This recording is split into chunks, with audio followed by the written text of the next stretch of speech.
रहस्यमयी जगन्नाथ मंदिर, एक अद्भुत और अलौकिक कथा। 15 जून 2015 आधी रात के ठीक 12 बजे, जब पूरा जगन्नाथपुरी घने अंधकार में डूबा हुआ था, तब मंदिर के गर्भगृह में एक अत्यंत गुप्त और रहस्यमयी अनुष्ठान चल रहा था। यह कोई साधारण बिजली कटौती नहीं थी, बल्कि एक सुनियोजित प्रक्रिया थी, जिसका उद्देश्य भगवान जगन्नाथ की प्राचीन मूर्ति से उनके दिव्य हृदय को निकालकर एक नई मूर्ति में स्थापित करना था। कहा जाता है कि यह प्रक्रिया सदियों से चली आ रही है, लेकिन इसे केवल कुछ गिने चुने महापुरुष ही देख पाते हैं। यह अनुष्ठान इतना पवित्र और रहस्यमय है कि इसे देखने मात्र से ही साधारण मनुष्य के चेतना स्तर पर प्रभाव पड़ सकता है। परंतु प्रश्न यह उठता है कि क्या सच में भगवान श्री कृष्ण का हृदय हजारों वर्षों से सुरक्षित रह सकता है, या फिर यह कोई प्राचीन और उन्नत यंत्र है जो किसी अलौकिक शक्ति से संचालित होता है। भगवान कृष्ण का रहस्यमयी हृदय हिंदू मान्यताओं के अनुसार, जब महाभारत के महायुद्ध के पश्चात भगवान श्री कृष्ण ने पृथ्वी से प्रस्थान किया, तब उनका हृदय कभी नष्ट नहीं हुआ। कहते हैं, उनके पार्थिव शरीर के अंत के बावजूद उनका हृदय दिव्य ऊर्जा से भरपूर था, और इसे कालांतर में भगवान जगन्नाथ की मूर्ति में स्थापित किया गया। यह प्रक्रिया हर 12 से 19 वर्षों के अंतराल में दोहराई जाती है, जब मंदिर के देवताओं की लकड़ी की मूर्तियों को बदला जाता है। इसे नवकलेवर कहा जाता है, और इस दौरान पुरानी मूर्ति से श्री कृष्ण के हृदय को अत्यंत गोपनीयता के साथ निकालकर एक नई मूर्ति में प्रतिस्थापित किया जाता है। इस अद्भुत प्रक्रिया के दौरान शहर को पूरी तरह अंधकारमय कर दिया जाता है, और इसे देखने की अनुमति केवल उन्हीं पुजारियों को होती है जो इस परंपरा से जुड़े विशेष परिवारों से आते हैं। कहा जाता है कि जब पुजारियों ने मूर्ति से यह रहस्यमयी वस्तु निकाली, तो उसमें से एक रहस्यमयी ऊर्जा प्रवाहित हो रही थी। कुछ लोगों का मानना है कि यह कोई सामान्य हृदय नहीं, बल्कि एक दिव्य तत्व है जो आज भी भगवान की उपस्थिति का प्रमाण देता है। जगन्नाथ मंदिर के रहस्यमयी नियम। जगन्नाथ मंदिर अपने कठोर नियमों और अनूठी परंपराओं के लिए भी प्रसिद्ध है। यह मंदिर इतना पवित्र माना जाता है कि यहाँ कई महान व्यक्तित्वों को भी प्रवेश की अनुमति नहीं मिली। पूर्व प्रधानमंत्री इंदिरा गांधी, रविंद्रनाथ टैगोर, रॉबर्ट बीआर आम्बेडकर और महात्मा गांधी जैसे प्रसिद्ध व्यक्तियों को भी मंदिर में प्रवेश से वंचित रखा गया था। इसके पीछे एक प्राचीन नियम है, जिसके अनुसार केवल हिंदू धर्मावलंबियों को ही मंदिर में प्रवेश की अनुमति है। भविष्यमालिका की चौंकाने वाली भविष्यवाणी। 500 साल पुराने भविष्यमालिका ग्रंथ में जगन्नाथ मंदिर को लेकर एक रहस्यमयी भविष्यवाणी की गई है, जिसमें कहा गया है कि जब यह मंदिर जलमग्न होगा, तब दुनिया महाप्रलय की ओर बढ़ेगी। इस ग्रंथ में वर्णन मिलता है कि जब मंदिर की महाप्रसाद सेवा बंद हो जाएगी और मंदिर की ध्वजा बदलने की परंपरा भंग हो जाएगी, तब प्रलय का समय निकट होगा। मंदिर की अलौकिक विशेषताएं। अखंड ध्वज परंपरा। पिछले 800 वर्षों से मंदिर के ऊपर स्थित ध्वज हर दिन बदला जाता है। यदि किसी भी दिन यह प्रक्रिया बाधित हुई, तो मान्यता है कि मंदिर 18 वर्षों के लिए बंद हो जाएगा। रसोई घर का चमत्कार। मंदिर की रसोई में 56 प्रकार के भोग तैयार किए जाते हैं, जिन्हें महाप्रसाद कहा जाता है। आश्चर्य की बात यह है कि चाहे कितने भी भक्त मंदिर में आए, प्रसाद कभी कम नहीं पड़ता। शंखनाद का न होना। मंदिर के पास स्थित समुद्र की लहरें अन्यत्र सुनाई देती हैं, लेकिन मंदिर परिसर के भीतर समुद्र की कोई ध्वनि नहीं सुनाई देती। 22 रहस्यमयी सीढ़ियां। मंदिर के मुख्य प्रवेश द्वार से अंदर जाने के लिए 22 सीढ़ियों को पार करना पड़ता है, लेकिन इसमें से तीसरी सीढ़ी पर पैर रखना सख्त मना है। कहा जाता है कि यह सीढ़ी पवित्र देवी लक्ष्मी का प्रतीक है। रहस्य और आस्था का संगम। जगन्नाथ मंदिर केवल एक धार्मिक स्थल नहीं, बल्कि आस्था और विज्ञान का अद्भुत संगम भी है। यहाँ की परंपराएं और रहस्य आज भी वैज्ञानिकों के लिए चुनौती बने हुए हैं। मंदिर की हर ईंट, हर परंपरा और हर कथा में कोई न कोई गूढ़ संकेत छिपा हुआ है। यह मंदिर न केवल हिंदू धर्म का एक महत्वपूर्ण केंद्र है, बल्कि पूरे ब्रह्मांड के लिए एक दिव्य ऊर्जा स्थल भी माना जाता है। आइए इस अद्भुत यात्रा में और गहराई तक उतरते हैं और जानते हैं उन रहस्यों को जो आज भी अनसुलझे हैं। जगन्नाथ मंदिर का सबसे बड़ा और अनसुलझा रहस्य, ब्रह्म पदार्थ। जगन्नाथपुरी का मंदिर रहस्यों और चमत्कारों से भरा हुआ है, लेकिन इन सब में सबसे अधिक रहस्यमय चीज है ब्रह्म पदार्थ, जिसे भगवान श्री कृष्ण का धड़कता हृदय माना जाता है। यह एक ऐसा रहस्य है जिसने न केवल श्रद्धालुओं को बल्कि वैज्ञानिकों को भी सदियों से चौंका रखा है। यह दिव्य तत्व आखिर क्या है, कैसे यह युगों से सुरक्षित है, और क्या सच में भगवान श्री कृष्ण का हृदय आज भी जीवित है? आइए इस गूढ़ रहस्य की कहानी को गहराई से समझते हैं। हर 12 साल में होने वाली रहस्यमयी परंपरा जगन्नाथ मंदिर में हर 12 वर्षों में नवकलेवर नामक एक अनूठी और गूढ़ परंपरा निभाई जाती है। इस प्रक्रिया के तहत भगवान जगन्नाथ, बलभद्र और सुभद्रा की लकड़ी से बनी पुरानी मूर्तियों को नई मूर्तियों से बदला जाता है। लेकिन इन पुरानी मूर्तियों में एक दिव्य तत्व मौजूद होता है, जिसे अत्यंत गोपनीयता के साथ नई मूर्तियों में स्थानांतरित किया जाता है। इस अनुष्ठान को इतनी गुप्तता से किया जाता है कि उस रात पूरे शहर की बिजली काट दी जाती है। मंदिर की सुरक्षा सीआरपीएफ के कमांड में होती है और किसी भी बाहरी व्यक्ति का मंदिर परिसर में प्रवेश पूरी तरह वर्जित होता है। इस प्रक्रिया को केवल मंदिर के मुख्य पुजारी ही संपन्न करते हैं, लेकिन दिलचस्प बात यह है कि उन्हें भी ब्रह्म पदार्थ को देखने या महसूस करने की अनुमति नहीं होती। इसीलिए उनकी आंखों पर पट्टी बांधी जाती है और हाथों में मोटे दस्ताने पहनाए जाते हैं, ताकि वे इस दिव्य तत्व को छूने के बावजूद इसकी वास्तविकता को जान न सकें। कुछ पुजारियों ने अपने अनुभव साझा करते हुए बताया कि जब उन्होंने इस रहस्यमय तत्व को स्पर्श किया तो उन्हें लगा जैसे उनके हाथ में कोई जीवित वस्तु थी। उन्होंने महसूस किया कि वह चीज किसी खरगोश की तरह उछल रही थी और उसमें एक अनोखी ऊर्जा प्रवाहित हो रही थी। यह सुनकर एक ही सवाल उठता है, क्या यह सच में भगवान श्री कृष्ण का अमर हृदय है जो आज भी धड़क रहा है? भगवान श्री कृष्ण का हृदय यहाँ कैसे आया? इस रहस्य को समझने के लिए हमें 5000 वर्ष पीछे द्वापर युग में जाना होगा। जब महाभारत युद्ध समाप्त हुआ तो कुरुक्षेत्र में पड़े असंख्य शवों और कौरवों के विनाश ने संपूर्ण आर्यावर्त को हिलाकर रख दिया।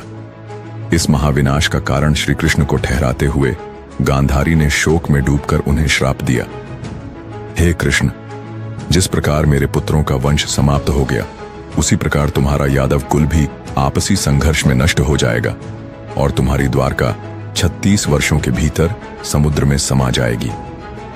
समय बीतता गया और आखिरकार गांधारी का श्राप सत्य सिद्ध हुआ। द्वारका के यादवों में पारस्परिक कलह बढ़ गई, जिसने एक भयंकर युद्ध का रूप ले लिया। इस युद्ध में यादवों ने एक दूसरे का संहार कर दिया और अंततः द्वारका नगरी समुद्र में डूब गई। श्री कृष्ण का अंतिम समय और दिव्य हृदय का रहस्य। जब भगवान श्री कृष्ण ने इस पृथ्वी पर अपने लीला का समापन करने का निर्णय लिया, तब वे प्रभास क्षेत्र में एक पीपल के वृक्ष के नीचे ध्यानमग्न थे। उसी समय एक शिकारी ने गलती से उन्हें हिरण समझकर एक तीर चला दिया, जो सीधे उनके पैर में जा लगा। यह वही स्थान था जहां भगवान राम के समय वानर राज बाली को भी तीर लगा था। भगवान श्री कृष्ण ने शिकारी को क्षमा कर दिया और अपना दिव्य शरीर त्याग दिया, लेकिन जब उनका पार्थिव शरीर अग्नि को समर्पित किया गया तो सब कुछ भस्म हो गया, सिवाय उनके हृदय के। कहा जाता है कि यह हृदय जलने के बजाय रहस्यमयी रूप से सुरक्षित रह गया और उसमें से एक दिव्य प्रकाश निकल रहा था। इसी अद्भुत घटना के बाद इस दिव्य हृदय को समुद्र में प्रवाहित कर दिया गया। कालांतर में यह हृदय लहरों के साथ बहता हुआ पुरी के तट पर आ पहुंचा, जहां जगन्नाथ मंदिर के निर्माताओं को स्वप्न में आदेश मिला कि इसे भगवान जगन्नाथ की मूर्ति में स्थापित किया जाए। तभी से यह दिव्य तत्व, जिसे ब्रह्म पदार्थ कहा जाता है, भगवान जगन्नाथ की मूर्ति में सुरक्षित रखा गया है। आस्था और विज्ञान की टकराहट। आधुनिक विज्ञान के अनुसार कोई भी हृदय 5000 वर्षों तक जीवित नहीं रह सकता, लेकिन फिर यह ब्रह्म पदार्थ क्या है? क्या यह एक चमत्कारी तत्व है जो किसी रहस्यमयी शक्ति से युगों तक सुरक्षित रहा, या फिर यह केवल एक धार्मिक आस्था से जुड़ा रहस्य है? चाहे इसे आस्था कहें या चमत्कार, लेकिन इस रहस्य ने आज भी भक्तों और वैज्ञानिकों को समान रूप से अचंभित कर रखा है। आखिरकार जगन्नाथ मंदिर का यह ब्रह्म पदार्थ विज्ञान और अध्यात्म के बीच का एक ऐसा सेतु है जिसे समझने के लिए सिर्फ तर्क नहीं बल्कि भक्ति की भी आवश्यकता है। आपका क्या मानना है? क्या यह सच में भगवान श्री कृष्ण का अमर हृदय है जो युगों से जीवित है, या फिर यह एक अलौकिक ऊर्जा से युक्त कोई रहस्यमयी वस्तु है? इस रहस्य पर आपकी क्या राय है? हमें कमेंट में जरूर बताएं। भगवान जगन्नाथ का दिव्य प्राकट्य।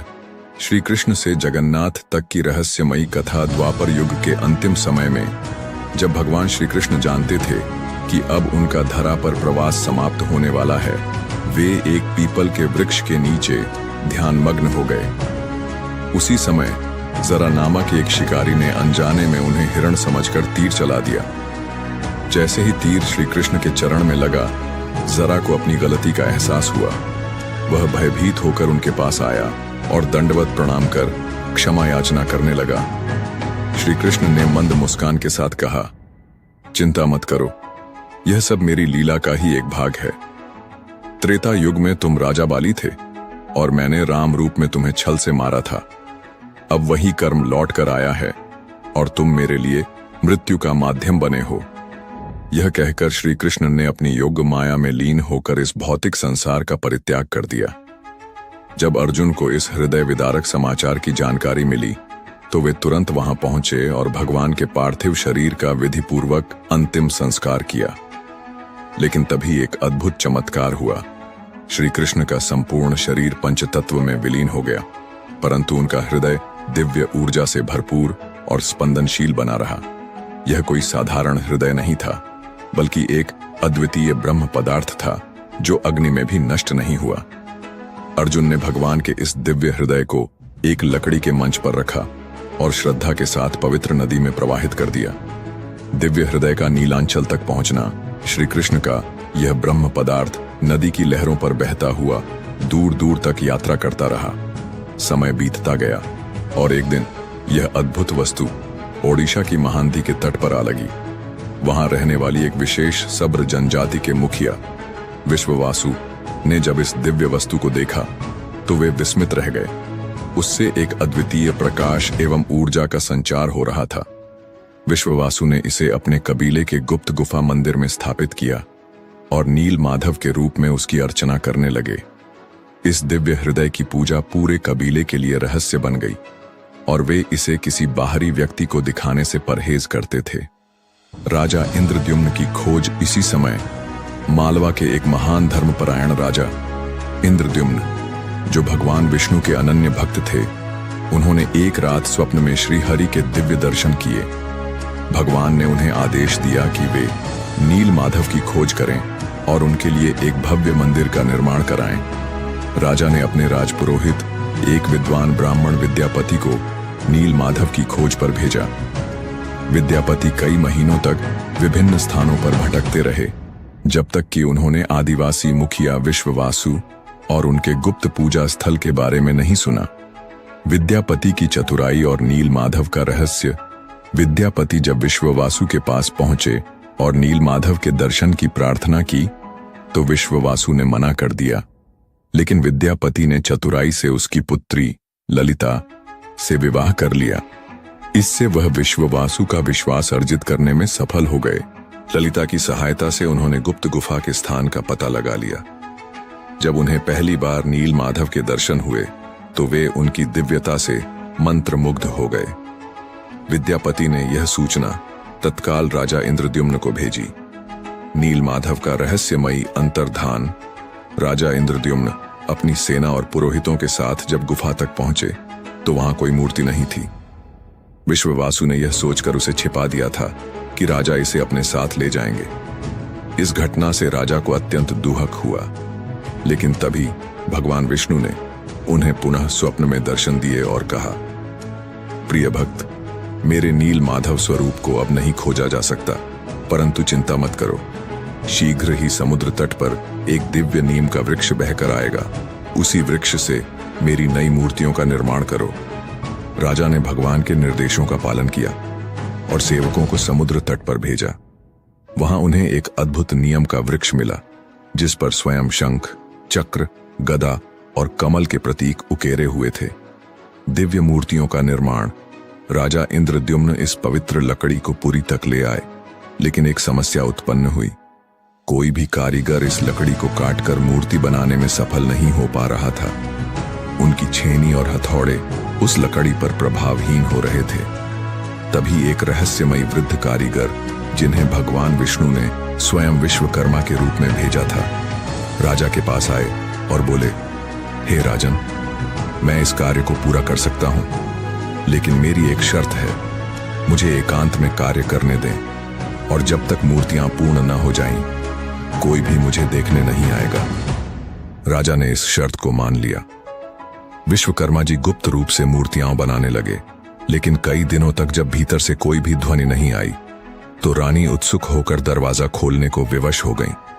जैसे ही द्वार खुला, विश्वकर्मा अंतर्धान हो गए और अधूरी मूर्तियां रह गईं। किंतु राजा ने इसे भगवान की इच्छा मानकर उन अधूरी मूर्तियों को ही पुरी के भव्य मंदिर में स्थापित कर दिया। इस प्रकार भगवान जगन्नाथ, बलभद्र और देवी सुभद्रा की अद्भुत मूर्तियों का प्राकट्य हुआ। भगवान जगन्नाथ की अद्भुत महिमा पुरी का जगन्नाथ मंदिर आज भी भगवान श्री कृष्ण के उस दिव्य हृदय को अपने गर्भगृह में संजोए हुए हैं। यह वही हृदय है जो द्वापर युग में कृष्ण रूप में स्पंदित था और जो आज भी अनंत ऊर्जा से परिपूर्ण है। भगवान की इस अनंत लीलाओं को जानकर ही हर वर्ष पुरी में रथ यात्रा का आयोजन होता है, जहां भक्तगण प्रेम और श्रद्धा से भगवान जगन्नाथ को अपने रथ पर विराजित कराते हैं और उनके साथ जीवन के चक्र को अनुभव करते हैं।